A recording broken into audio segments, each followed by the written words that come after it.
নারকেল ছাড়া পুলি পিঠা চকলেট দিয়ে এইভাবে শর্টকাট অল্প সময়ে মজাদার এই পিঠেগুলো বানিয়ে নিতে পারেন।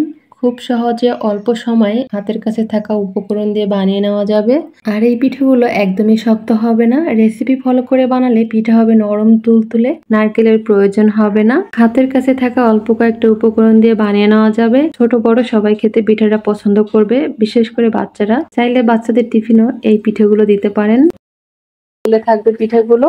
এখানে নিয়েছি 1 কাপ ময়দা, 2 টেবিল চামচ চিনি, 1 চামচ ইস্ট, পরিমাণ মতো লবণ। শুকনো উপকরণগুলো মিশিয়ে নিব।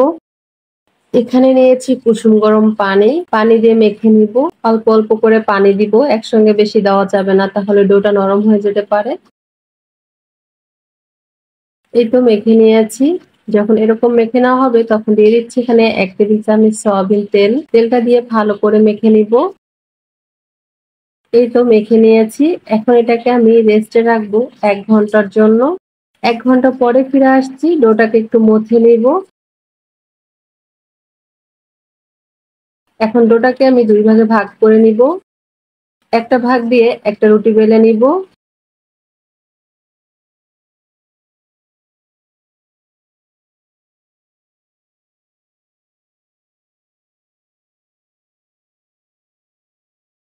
এই তো রুটিটা বেলে নিয়েছি, আর এরকম মোটা হবে, অনেক মোটাও না পাতলাও না। এরপর একটা গ্লাস দিয়ে আমি ছোট ছোট করে কেটে নিচ্ছি। কেটে নেওয়ার পরে বাড়তি অংশটা তুলে ফেলবো। এখানে আমি নিয়েছি চকলেট। আমি আমার পছন্দের চকলেট নিয়েছি, আপনারা আপনাদের পছন্দের চকলেট নিতে পারেন। এখন চকলেটটাকে কেটে নিব।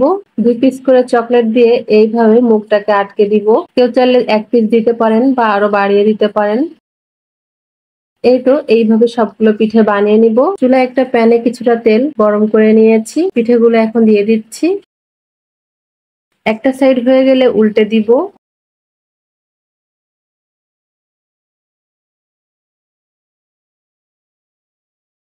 চুলার আঁচ মিডিয়ামে রেখে পিঠেগুলোকে ভেজে নিব।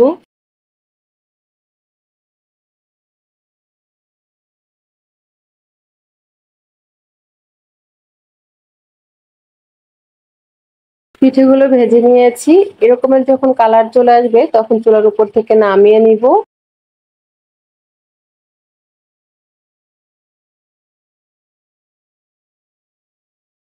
এই তো সবগুলো পিঠে ভেজে নিয়েছি। কতটা লোভনীয় লাগছে পিঠেগুলো। একটা পিঠে ছিঁড়ে দেখাচ্ছে যেটা কেমন হয়েছে। ভিতরে চকলেটের পুর দিয়ে ভরপুর। এটা একটা খেলে আরো একটা খেতে মন চাইবে। এটা ভীষণ মজার হয় খেতে, ছোট বড় সবাই খুব পছন্দ করবে। এইভাবে একবার পুলি পিঠা বানিয়ে খাবেন, আশা করি সবার কাছে খেতে ভালো লাগবে। নাস্তাটি বানানোর জন্য এখানে নিয়ে নিচ্ছি 1.5 কাপ ময়দা।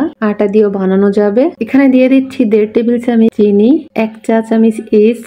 ইস্ট না থাকলে দেওয়ার দরকার নেই, এমনিতেও বানিয়ে নিতে পারবেন। পরিমাণ মতো লবণ, এখানে 1/4 টিস্পুনের মতো লবণ আছে। একটু শুকনো উপকরণগুলো মিশিয়ে নিব। এখানে দিয়ে দিচ্ছি 2 টেবিল চামচ সয়াবিন তেল। তেলটা দিয়েও ভালো করে মিশিয়ে নিব।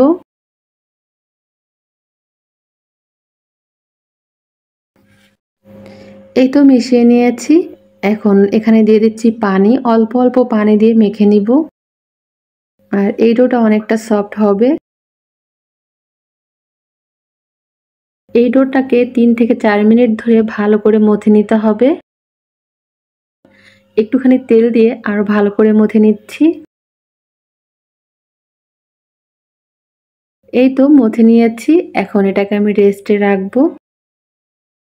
এর জন্য উপরে দিয়ে দিচ্ছি সামান্য একটু তেল, যাতে ড্রাই না হয়ে যায়। এটাকে এখন আমি 30 মিনিটের জন্য রেস্টে রাখবো, যতক্ষণ না ইস্ট অ্যাক্টিভ হয়। এখানে নিচ্ছি 2 টেবিল চামচ কাস্টার্ড পাউডার। এখানে নিয়েছি 1.5 কাপ দুধ, জাল করে 1 কাপ বানিয়ে নিয়েছি। কাস্টার্ডের মধ্যে কিছুটা দুধ দিয়ে মিশিয়ে নিব।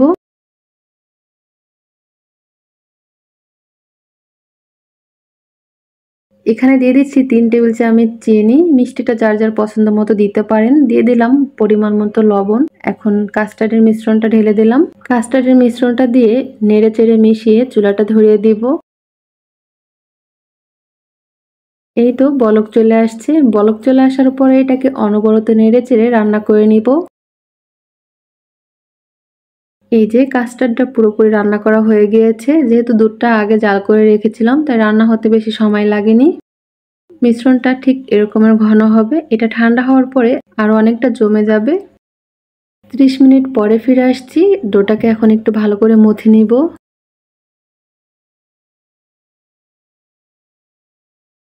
এখন মাঝখানে কেটে নিব।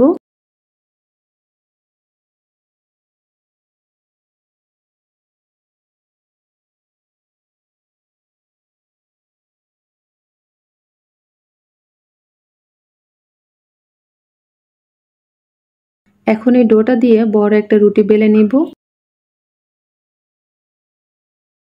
রুটিটা ঠিক এই যে এরকমের হবে।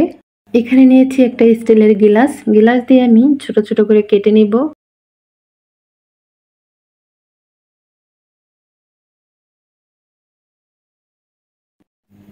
এই তো সবগুলো কেটে নিয়েছি। এখন কাস্টার্ডের মিশ্রণটা অল্প অল্প করে দিয়ে দিব। অনেক বেশি দেওয়া যাবে না, তাহলে মুখ আটকানো যাবে না। এখন একটা একটা করে পিঠার শেপ দিয়ে নিব। এই যে একটা পিঠা কিন্তু আমি বানিয়ে নিয়েছি। আর এই পিঠাগুলো বানানোর সময় মুখটাকে খুব ভালো করে আটকে দিতে হবে, তা না হলে ভাজার সময় খুলে যেতে পারে। এইভাবে আমি সবগুলো পিঠা বানিয়ে নিয়েছি। পিঠাগুলো দেখতে কিন্তু খুবই সুন্দর লাগছে। বাকি পিঠাগুলোও আমি এইভাবে বানিয়ে নিব। চুলায় প্যানে কিছুটা তেল হালকা গরম করে নিয়েছি। এখন একে একে পিঠাগুলো দিয়ে দিচ্ছি। একটা সাইড হয়ে গেলে উল্টে দিব। এইভাবেই পিঠাগুলোকে আমি ভেজে নিয়েছি। বিদ্যুৎ চলে যাওয়ার কারণে দেখাতে পারলাম না ভেজে নেওয়াটা। এই যে পিঠাগুলো কিন্তু খুবই লোভনীয় হয়েছে, আর দেখতে যেমন লোভনীয় লাগছে, খেতেও দারুণ হয়েছে। নারকেল ছাড়া খুব সহজে অল্প সময় কিন্তু এইভাবে পিঠাগুলো বানিয়ে নিতে পারেন। আর এই পিঠাগুলো ছোট বড় সবাই খেতেই পছন্দ করবে, বিশেষ করে বাচ্চারা এটা বেশি পছন্দ করবে। চাইলে বাচ্চাদের টিফিনও দিতে পারেন।